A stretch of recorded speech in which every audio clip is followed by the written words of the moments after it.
saya pilih nak baca beberapa hadis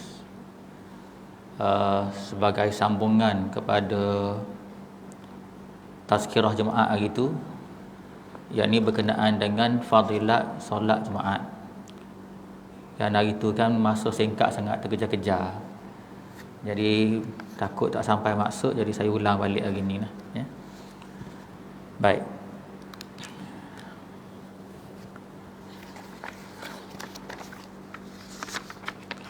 Saya terus baca hadis-hadis berkenaan dengan fadilat solat Jumaat.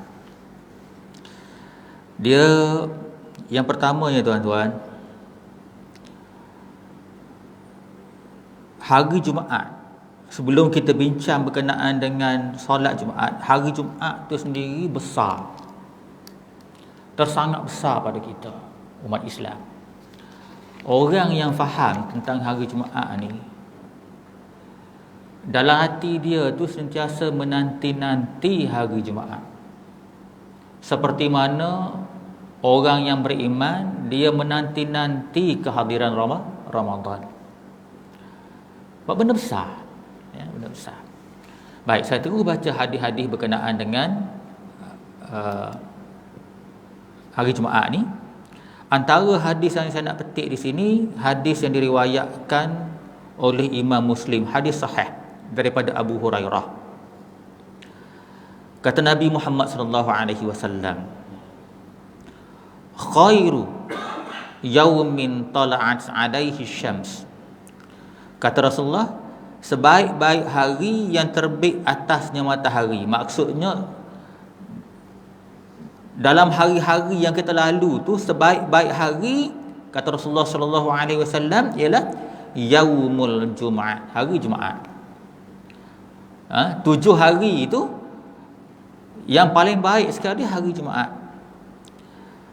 Nabi Muhammad sallallahu alaihi wasallam sambung, dia kata, fihi khuliqa Adam. Pada hari ini diciptakan Nabi Adam. Wa fihi udkhilal jannah wa fihi ukhrija minha. Pada hari ini juga dimasukkan Nabi Adam ke dalam syurga, dan hari ini juga dikeluarkan daripadanya. Maknanya banyak sejarah hari Jumaat. Kemudian Nabi Muhammad sallallahu alaihi wasallam sambung, wala taqumus saa'ah, tidak akan terjadi hari kiamat. Nabi kata, wala taqumus saa'ah, tidak akan terjadi hari kiamat illa fi yaumil Jumaat, kecuali pada hari Jumaat. Maksudnya apa, tuan-tuan? Lepas Nabi cerita pasal Nabi Adam dicipta, masuk dalam syurga, dikeluarkan, ujung tu Nabi sebut tidak akan berlaku hari kiamat kecuali hari Jumaat. Bermaksudnya kita kena hati-hati, sebab kiamat tidak ada orang tahu bila berlaku. Maka dengan itu, bila Nabi kata salah satu daripada orang panggil tanda-tanda ataupun alamat-alamat berlakunya kiamat, ia berlaku pada hari Jumaat. Maka sikap kita, sebab kiamat ni benda besar, tuan-tuan. Tuan-tuan pun banyak baca dah tentang kiamat ni. Di antara benda-benda besar yang berlaku pada hari kiamat, bermulanya perbicaraan agung, proses perbicaraan agung terhadap apa sahaja yang manusia buat atas muka dunia. Maknanya, apa sahaja yang kita buat atas dunia ni akan dihisap, walaupun sebesar zarrah. Maka dia benda besar. Sebab silap hari bulan tercampak dalam neraka. Seperti mana juga yang saya buat contoh, katalah takdir Allah, kita tahulah, kita tahu hari Sabtu pukul 5 pagi kita akan mati. Rasa-rasa apa yang kita akan lakukan sebelum Sabtu 5 pagi? Rasa-rasa boleh tidur malam tak?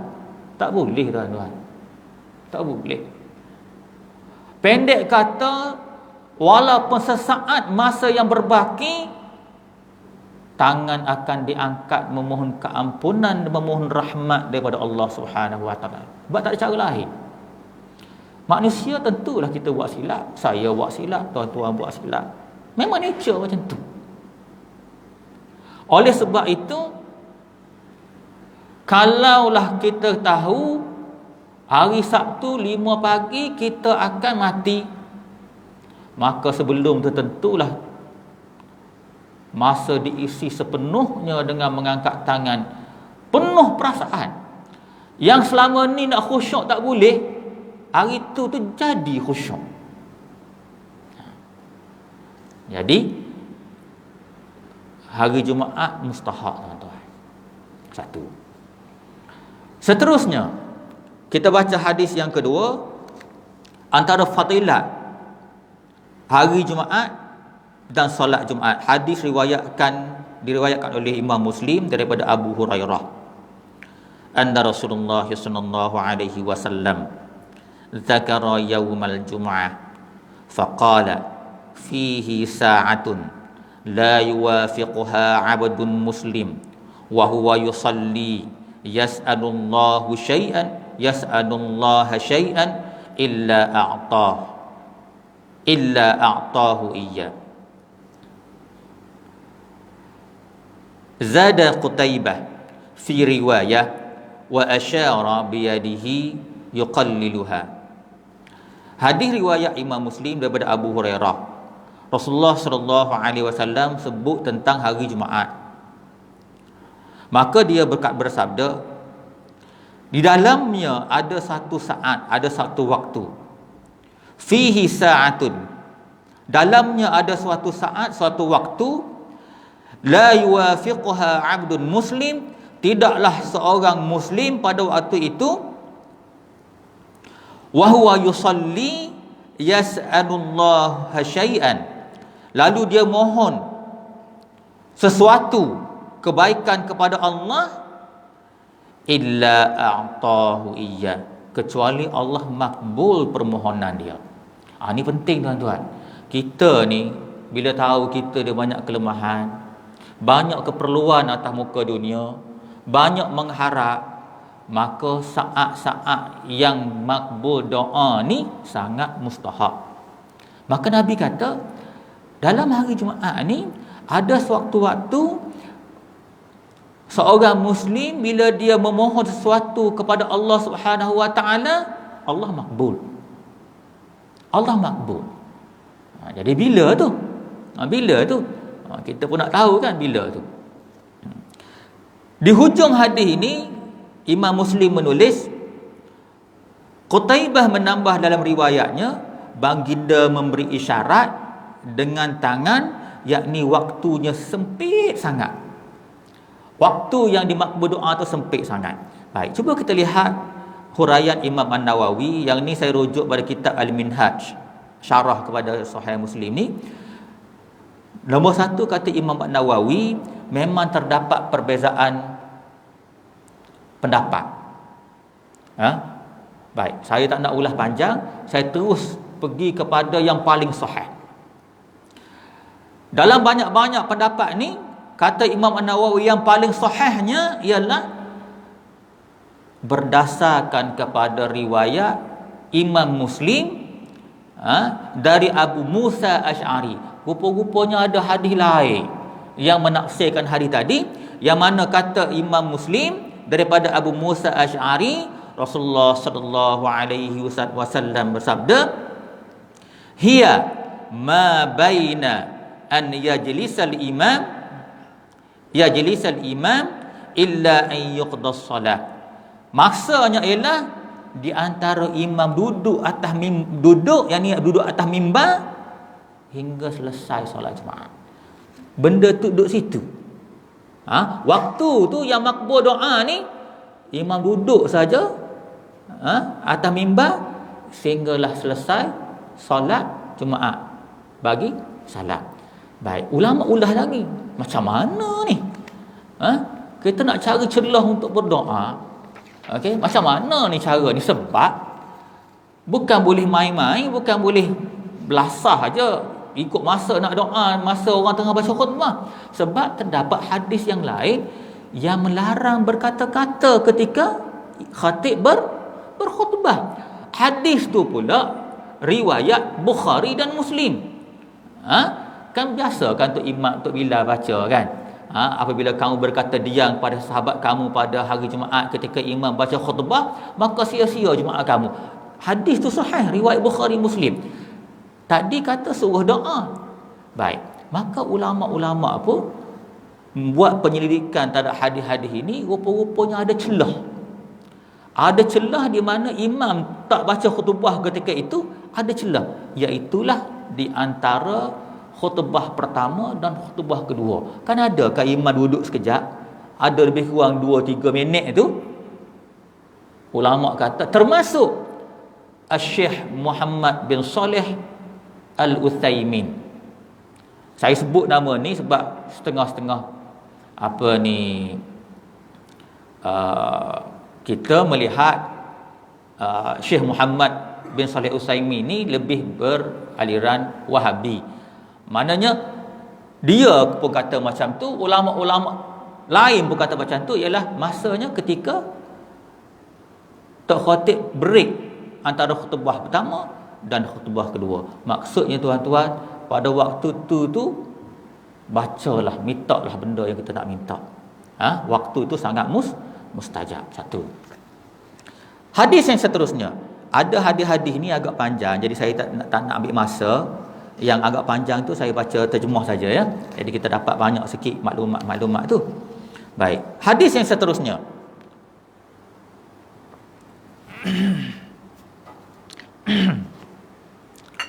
Hadis riwayat Imam Muslim. Saya baca terjemah budak yang ni.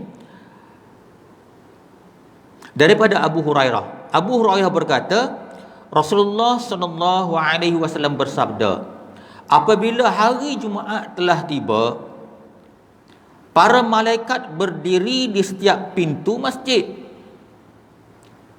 Ni Abu Hurairah kata Rasulullah bersabda, bila hari Jumaat tiba, malaikat berdiri di setiap pintu masjid. Kalau kita ni berapa pintu masjid kita ada? 2. Satu depan tu, satu depan ni lah. Sekarang ni PKP satu je lah. Baik. Malaikat berdiri di setiap pintu masjid. Kata Rasulullah, dia mencatat orang yang pertama datang dan seterusnya. Maknanya setiap orang yang hari Jumaat tu malaikat catat. Siapa nombor 1, siapa nombor 2, siapa nombor 3 dan seterusnya. Dia catat.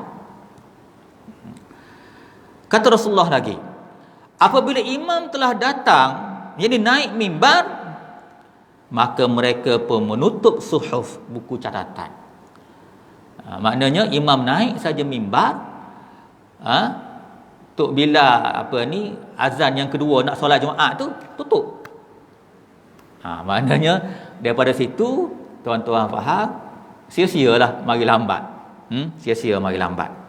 Kemudian Nabi SAW sebut lagi, lepas daripada malaikat tutup buku catatan suhuf tadi, dia bersegera untuk mendengar khutbah. Malaikat dengan khutbah juga. Maka Rasulullah SAW menyambung, dia kata, perumpamaan orang yang pertama datang ialah seperti berkorban dengan seekor unta. Orang yang pertama masuk,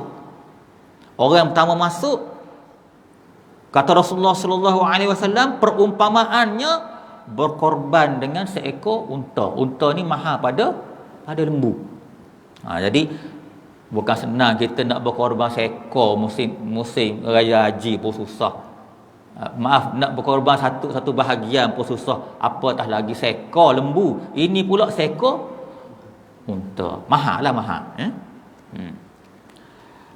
Kemudian kata Rasulullah, orang yang datang sesudah itu seperti orang yang berkorban dengan seekor lembu. Kemudian seperti orang yang berkorban dengan qibash. Kemudian seperti seorang yang berkorban dengan seekor ayam. Ni nak ceritanya bukan boleh berkorban dengan seekor ayam raya haji dah. Ni nak ceritanya taraf dia. Taraf dia. Kemudian lepas tu seperti berkorban dengan sebutir telur. Maksudnya tuan-tuan, pada hari Jumaat ni kena mari awal. Kena mari awal. Baik, cuba kita lihat huraian. Dalam kes ni saya rujuk terus pada Imam An-Nawawi lah, tengok macam mana dia hurai. Kata Imam An-Nawawi, malaikat akan menulis orang yang datang pada awal waktu, maka ia seperti orang yang berkorban seekor unta. Barang siapa yang datang pada waktu kedua, seperti berkorban seekor lembu. Ketiga seperti kibas. Keempat seperti ayam. Dan kelima seperti sebutir telur. Baik, yang mana pertama, kedua, ketiga tu dia ada lah jarak masa tu. Maknanya kalau kelima sebutir telur, orang masuk kena, tak ada berapa satu lah umpamanya kan. Jadi bukan gitu, maksudnya dia ada kadar masa. Pertama unta, kedua lembu, ketiga dan seterusnya. Baik, kata Imam An-Nawawi lagi, jika imam sudah datang untuk menyampaikan khutbah, maka lembaran catatan akan ditutup dan tidak akan ditulis seorang pun setelah itu. Allahu Rabbi. Maknanya jangan main-main. Jangan main-main. Jangan mari last minute. Baik. Seterusnya nak hurai tentang waktu pertama, waktu kedua ni. Kata Imam An-Nawawi, penyebutan waktu di sini adalah anjuran untuk bersegera mendapatkan solat Jumaat. Solat Jumaat datang pada waktu pertama, yakni menepati saf pertama. Maknanya yang tu, maknanya kita kena kejar dapat saf pertama. Allah. Kemudian bila dapat saf pertama, nak cerita ni waktu pertama tu. Waktu pertama maksudnya menepati saf pertama, menunggu masuk waktu Jumaat, menyibukkan diri dengan solat sunat, berzikir dan sebagainya. Maknanya yang dapat seekor unta tadi, dia mari awal duduk saf pertama, kemudian menyibukkan diri dengan solat sunat, menyibukkan diri dengan zikir, dan seumpamanya. Maknanya rasa-rasa kalau tempat kita ni nak dapatkan saf pertama kena mari pukul berapa rasanya? 11.30. Pukul 12 ada? 11.30 dapat. Maknanya lepas ni tuan-tuan, kalau rasa nak unta, mari awal lah. Mari awal. Okey, saya sebut satu. Itu kayu ukur pertama yang disebut oleh Imam An-Nawawi. Maknanya waktu pertama tu yang boleh mari duduk saf pertama. Maknanya kalau dia boleh mari pukul 12 ke 11.30 ke, antara 11.30 dengan masuk waktu Jumaat tu, kerja dia solat sunat, berzikir banyak. Baik.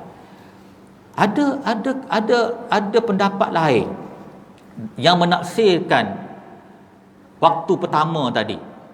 Kalau tuan-tuan dengar, rasa-rasa kita tak larat nak buat, tapi tak apalah, kita sebut juga. Yang ni pun disebut oleh Imam An-Nawawi dalam kitab Minhaj. Ada ulama selain daripada menafsirkan mari awal duduk saf pertama tadi, dia kata waktu pertama tadi ialah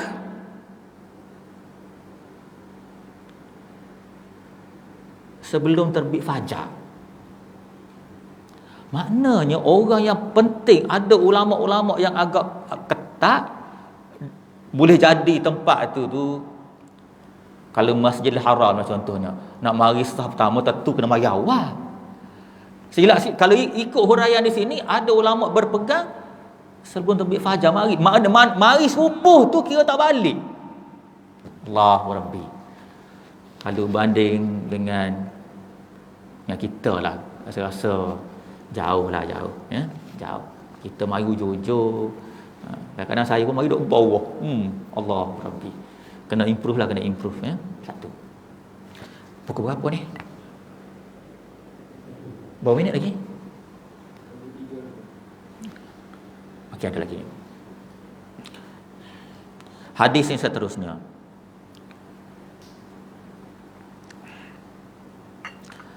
Hadis riwayat Imam Muslim daripada Abu Hurairah. Anna Rasulullah sallallahu alaihi wasallam qala: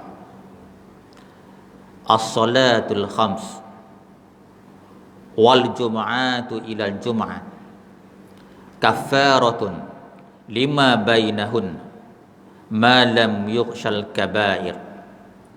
Maksud dia, kata Rasulullah sallallahu alaihi wasallam,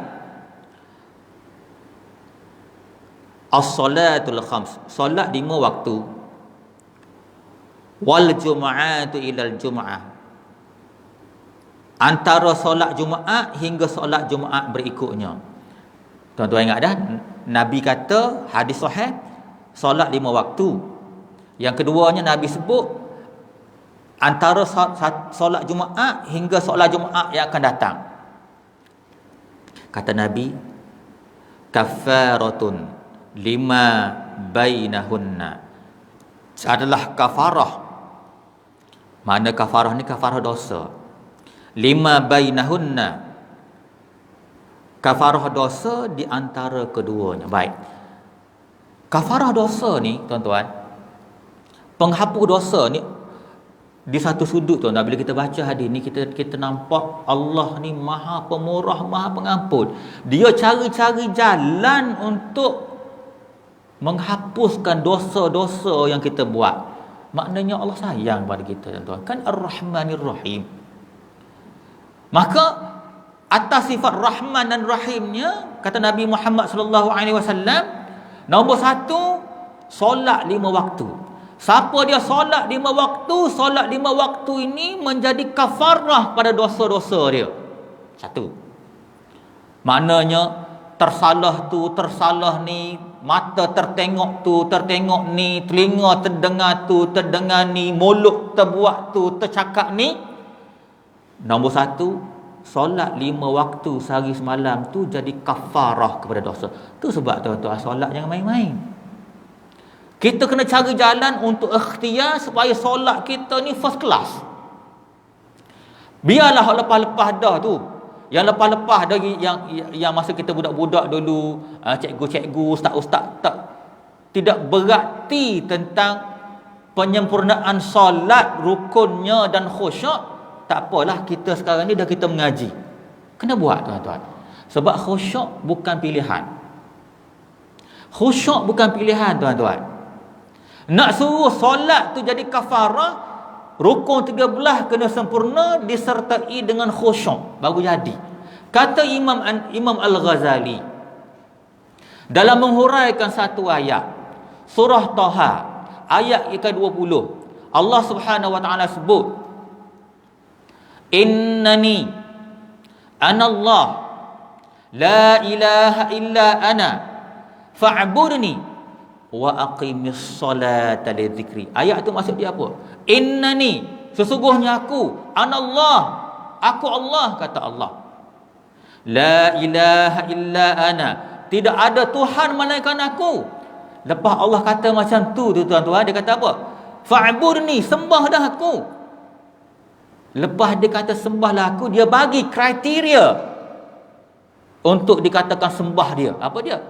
Wa aqimis salata li dzikri. Sembahlah aku, ingat. Tidak dikatakan sembah kalau masa solat itu tak ingat ke dia. Maka berdasarkan kepada ayat ini, kata Imam Al-Ghazali, khusyuk itu wajib. Barulah solat 5 waktu tu jadi kafarah dosa tuan-tuan. Allah Rabbi. Mana lepas kita tahu ni tuan-tuan, kena ikhtiar, cari jalan juga. Bila kita jumpa Tok Guru kata, kalau kamu nak khusyuk, antara benda kamu kena buat, benda yang masuk dalam mulut kamu ni jangan masuk benda haram. Sebab dia tak boleh associate benda haram dengan khusyuk, dia tak belaga, dia berlawan. Banyaklah lain. Yang lain tu tuan-tuan pelan-pelan cari Tok Guru, tanya macam mana cara nak khusyuk. Kemudian hadis ni kata lagi, wal jum'ah ilal jum'ah, antara solat Jumaat dengan solat Jumaat. Maksudnya tuan-tuan, tengah-tengah tu, dalam hadis lain dia cerita antara puasa Ramadan dengan puasa Ramadan juga jadi kafarah. Dalam kes ni tak usah ceritalah lagi pasal Ramadan tu. Cerita pasal solat Jumaat. Antara solat Jumaat hingga solat Jumaat dia jadi kafarah. Sekali lagi kena sempurnalah. Solat Jumaat tu bukan buat cincai-cincai. Kalau cincai tak jadi apa tuan-tuan? Allahu Rabbi. Kemudian ujung tu Nabi kata malam tughshal kaba'ir, selagi mana dia tak buat dosa besar. Yang jadi gugur tu dosa-dosa kecil. Dosa besar kena taubat tuan-tuan. Dosa besar tak ada pilihan. Bahkan tak boleh umum. Ni satu benda saya nak sebut. Ramai orang tuan-tuan, bila cakap pasal nak taubat dosa besar ni, dia minta ampun umum, tak boleh, dia kena khusus. Sama juga satu daripada dosa besar, contoh dia apa? Mengumpat sedap. Katalah insaf. Lepas insaf, kalau aku cakap dekat dia ni sah, buku 5 atas muka, dah kata buat bergerak kawan tu. Tak apalah, kita tunggu raya lah. Raya pergi ke rumah, salam, minta maaf dia, ujung rambut ujung kaki, minta halal berhalal. Tuan-tuan rasa lepas tak? Tak lepas tuan. Tu sebab jalan yang terbaik jangan mengumpat. Bila jumpa kena bagi tahu. Mak, aku mengumpat terukmu hari tu. Rasa-rasa boleh tak nak sebut benda tu. Jadi jalan terbaik dosa mengumpat. Jadi cerita yang disebut tadi tu dosa-dosa kecil. Dosa besar tak ada pilihan. Dia kena taubat.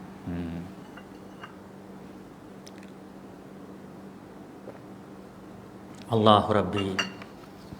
Kadang-kadang tuan-tuan bila kita baca benda-benda macam ni, teringat kita ni pun, iyalah, hidup kita panjang. Start daripada budak-budak jadi remaja, lepas tu bekerja dengan orang, kemudian masuk alam alam veteran, alam tua umpama dia. Banyak benda kita buat tuan-tuan. Banyak sangat benda. Ya.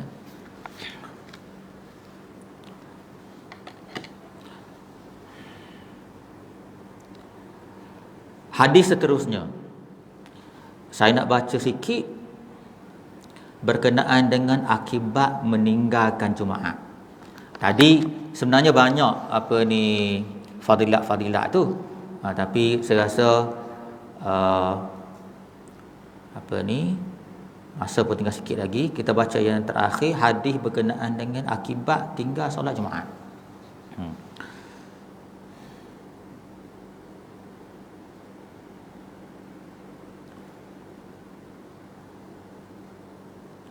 Sahih Muslim, Abdullah bin Umar dan Abu Hurairah, keduanya telah menceritakan kepadanya bahawa keduanya mendengar Rasulullah sallallahu alaihi wasallam bersabda di atas mimbar dia.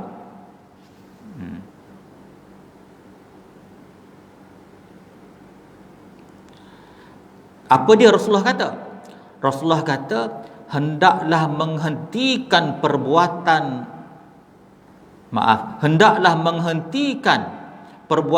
oleh orang-orang yang meninggalkan solat Jumaat. Ataukah mereka ingin Allah membutakan hati mereka, dan sesudah itu mereka benar-benar menjadi orang yang lalai. Nabi kata dalam hadis ini, dalam masalah solat Jumaat, dia kata hendaklah menghentikan perbuatan meninggalkan solat Jumaat. Maknanya cerita ni cerita kepada pemerintah. Pemerintah nak kena ingat, selain daripada duk cegah orang tak puasa bulan Ramadan, sebenarnya termasuk juga orang yang tak pergi solat Jumaat. Ya, alhamdulillah lah, kita biasa dengar kan bulan-bulan puasa jaiz tangkap, maknanya Jabatan-jabatan agama negeri-negeri lain pun tangkap sana tangkap. Alhamdulillah adalah. Tapi sebenarnya bukan sahaja puasa tuan-tuan. Solat Jumaat pun. Sebab solat Jumaat ni besar. Kemudian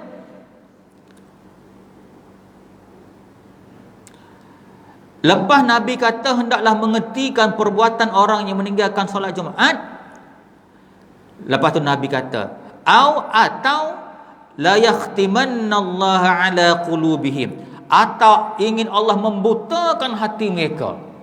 Maknanya akibat orang tak solat Jumaat ni tuan-tuan, kalaulah misal kata tak dicegah, dia berterusan buat solat Jumaat, tak buat solat Jumaat, Allah akan butakan hati dia.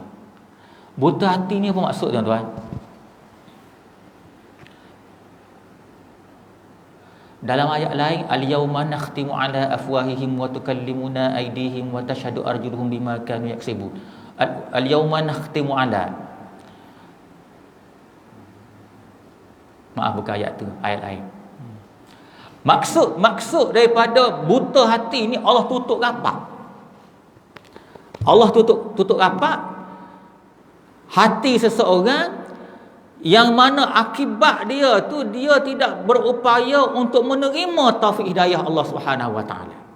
Maknanya kalau orang tak terima taufik hidayah, dia sesat barat tuan-tuan. Kita ni yang boleh mari solat, taufik hidayah Allah. Yang boleh bangun subuh, taufik hidayah Allah. Yang boleh buat kebaikan-kebaikan, taufik hidayah Allah. Yang boleh taat kepada mak bapak, taufik hidayah Allah. Yang boleh orang panggil ada kekuatan untuk tidak buat maksiat, taufik hidayah Allah. Orang yang tertutup daripada taufik hidayah Allah, dia terdedah 100% tuan-tuan kepada maksiat. Iblis mari cuik sikit, dia buat. Jangan main-main tuan-tuan. Jadi kita sebenarnya kadang-kadang kita tak sedar. Kita tak sedar kita mari-mari ni ingatkan kita tak taufik hidayah Allah Subhanahu Wa Taala. Jadi oleh sebab tu kita kena berterusan minta supaya taufik hidayah tu masuk dalam jiwa kita dan menghasilkan ketaatan. Ada hadis lain cerita berkenaan dengan akhlak atau kebaikan sebenarnya bukan benda dibuat-buat. Hadis ni diriwayatkan oleh Hasan Al-Basri yang menceritakan berkenaan dengan ikhlas. Ikhlas ni akhlak. Ikhlas ni bukan benda dibuat-buat tuan-tuan, dia mari daripada hati. Maka Nabi duk cerita berkenaan dengan ikhlas, dan hadis ni hadis kursi. Allah kata al-ikhlasu sirrun min sirri istauda'tuhu qalba man ahbabtuhu min ibadi. Kata Allah Subhanahu Wa Taala dalam hadis kursi, ikhlas ni satu rahsia daripada rahsiaku, kata Allah. Ikhlas ni satu rahsia daripada rahsiaku. Istauda'tuhu qalba, dibubuh dia dalam hati, ahbabtuhu min ibadi, dibubuh dalam hati. Al-ikhlasu sirru min sirri istauda'tuhu qalba man ahbabtuhu min ibadi. Ikhlas ni satu rahsia daripada rahsia aku, dibubuh dalam hati hamba aku yang aku kasih. Maksudnya tuan-tuan, kita tak boleh claim ikhlas tu mari daripada kita. Allah bubuh kepada siapa? Kepada hati hamba dia yang dia kasih. Hanya hamba dia yang dia kasih, dia bubuh benda ni. Nampak? Maka kalau kita fikir tentang hamba Allah yang Allah kasih, macam mana sifat-sifat dia?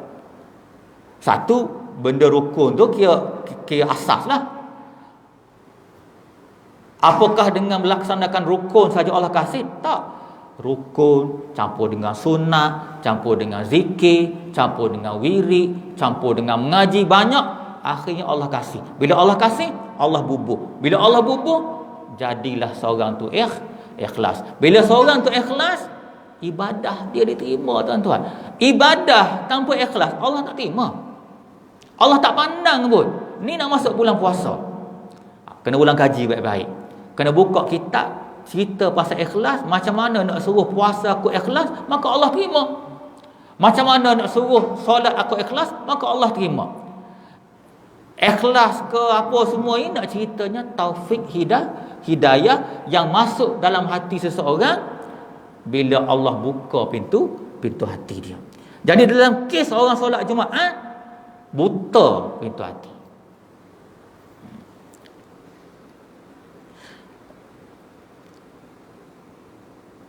Kemudian kata Nabi Muhammad sallallahu alaihi wasallam, lepas dibutakan hati mereka, summa la yakununna min ghafilin, maka lepas tu dia benar-benar menjadi orang yang lalai. Mana memanglah bila hati tu jadi buta, maka jadi dah dia orang lalai. Lalai macam mana, tuan-tuan? Lalai dalam mengerjakan segala suruhan, lalai dalam menghalang dia daripada melakukan maksiat. Allahu Rabbi, ya.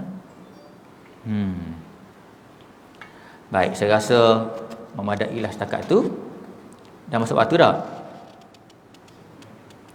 Okey, ada soalan? Takut ada penjelasan kurang jelas, boleh tanya soalan, insya-Allah.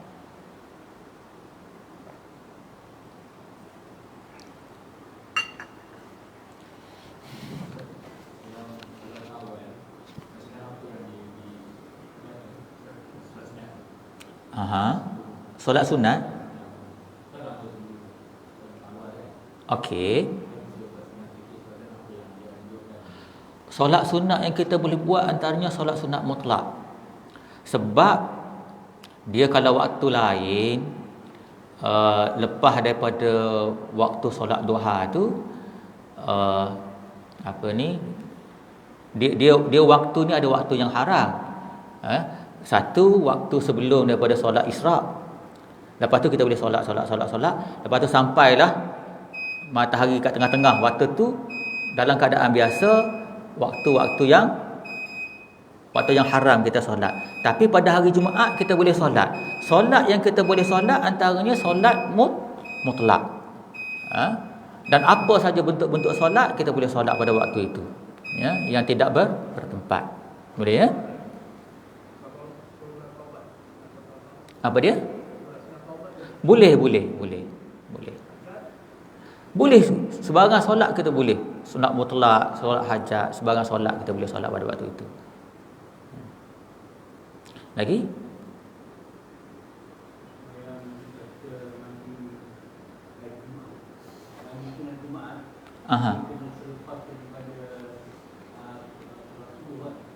Ya.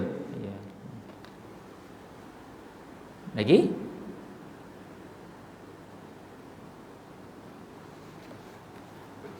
Wallahu a'lam bissawab. Mudah-mudahan dengan sedikit penjelasan kita tentang hari Jumaat ni, maknanya kita akan lebih maknanya sedar kepentingan dia, keperluan dia dan kebesaran dia. Jadi mudah-mudahan Allah pilih kita lah untuk mendapat manfaat pada hari Jumaat. Wallahu a'lam bissawab. Aqulu qawli hadza wa astaghfirullahal azim li wa lakum. Wassalamu alaikum warahmatullahi wabarakatuh.